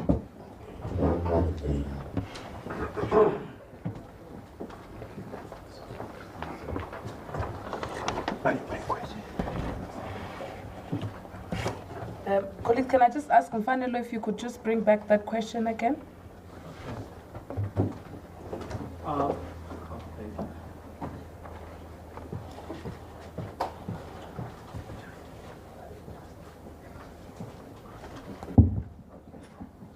Thank you, Vanilla from Tembisa Online. My first comment was just to reinforce a question from the colleague from Newsroom Africa to say, what are the avenues for people who are affected, whether by extortion or bullying, can be used in terms of communication and reporting that. Then finally was that based on the recent events at Maponya Mall, we are told that there was an agreement to coexist. And I just wanted to find out if, will it then be a universal approach in other malls like Bechekas Mall, Tembisa Plaza, and Mall of Tembisa and surroundings in the townships of Gauteng? Thank you. Okay, thank you. I do think and believe that in the regions of Gauteng, we've got 5 regions. For now, we have contacted our national office for the call center to be revived, so that if people they don't get joy in our regions, our national office call center will be contacted, so that it can give the instructions. But temporarily, what we were using in the regions, in terms of the Hlokomela program, we say to the public, identify the vehicles that are giving challenges on the road as per region. If you found that those vehicles are branded name of an association, it becomes easily to go and report into the associations. Hence, in the associations, we are having the people who are responsible for the operations. We are having the disciplinary committees. We are having the grievance committees within the associations of the executives. So therefore, with those processes for now, it is helping. People are phoning in even the province, then we get the matter and then we refer to the region that is relevant. So that it helps for now to resolve. But what the president has said earlier on, there are those who you can't identify, those who are extortionists within our sector, because they are using vehicles that are not branded as the patrollers. And our patrol vehicles, all of them, they've got the names of the associations, so that you can identify. So we are also, as an industry, facing the third force within us. But now coming to the agreements, I think it will vary from one region to another, from one association, from one mall to another mall. Because remember, when you get to an agreement, there are a number of issues that should be considered in terms of the operations, from which area to which areas. Remember, those operations are not the same from one region to another, but it depends on the communication that is communicated to the public and to the other modes of transport that in the space. But most importantly, if there are issues raised, even beyond the associations, we've got the regional leaderships in the regions, that we do have the people who are dealing with the operations as well. They can be reported to the region's office, so that they can assist as well to resolve the issues that the public is facing. Most importantly, I do believe if we had Mukwanas here in Gauteng, most of these issues, they could have been resolved long time ago. Because we are reporting as the structures that we are facing challenges in our regions, in our province. There are conflicts that are there. One media member said earlier on, they are part of us. Those who are not part of us, they'll create a problem for us. Not to operate freely, that the community has not to have their peace of mind in using their transport from point A to point B, which means even the law enforcement system needs to be looked into, because it creates or it allows the criminal elements to do as they wish with the industry. So therefore, hence I'm saying that we need that collaboration with the law enforcement agencies and a commitment from the side of the law enforcement to say they want to assist and resolve the issues that are facing the industry. Thank you. Thank you very much, Chairman. Okay, what happened? I think we'll all agree, colleagues, we've been here for quite some time. I understand some of you may want to request one-on-one engagements.